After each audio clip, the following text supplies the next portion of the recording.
Time now is 6:10. 100,000 people die from smoking-related diseases every year in the UK. The number of people who smoke is falling. However, a group of MPs and peers thinks more could be done. It says that tobacco taxes should be increased and that the money raised ploughed back into anti-smoking projects and campaigns. Let's talk to Simon Clarke. He's director of the pro-smoking group Forest. Simon, good morning to you. Thanks for getting up early to talk to us on breakfast this morning. Given the health effects of smoking, surely anything that helps people to quit is a good idea? No, this would be economic madness. We know the impact of raising tax on tobacco, and it drives people to the black market. It also encourages huge numbers of consumers to buy cheaper tobacco in Europe, which they're perfectly legitimately entitled to do.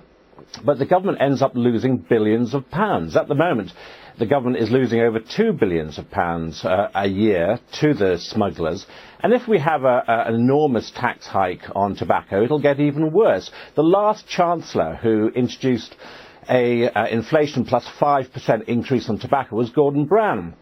And he had to jump off the so-called tobacco escalator because it wasn't working. It was driving so many people to the black market. And of course, if people are buying from the black market or they're buying in Europe, local retailers lose out and local convenience stores lose a lot of money, potentially putting their business at risk. OK, the health effects, though, of smoking are indisputable. I'm sure you would agree with that. What then can we do to try and encourage people to give up?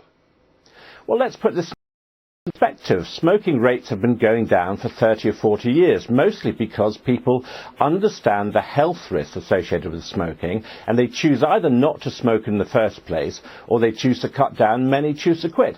But let's remember that a great many people enjoy smoking.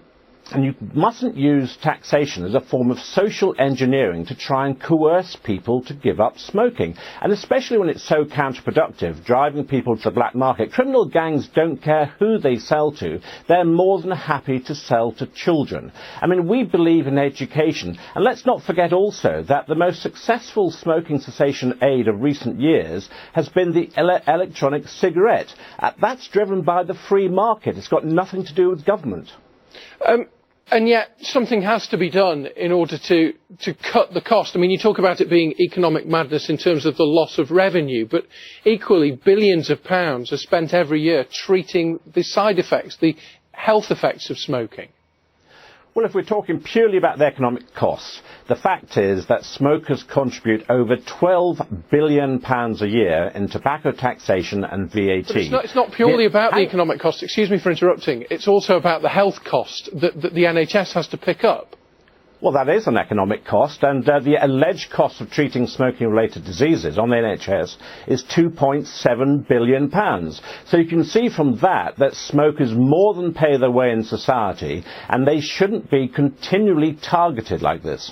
OK, Simon Clarke, thank you very much indeed for your time this morning. Simon Clarke is from Forest, the pro-smoking group.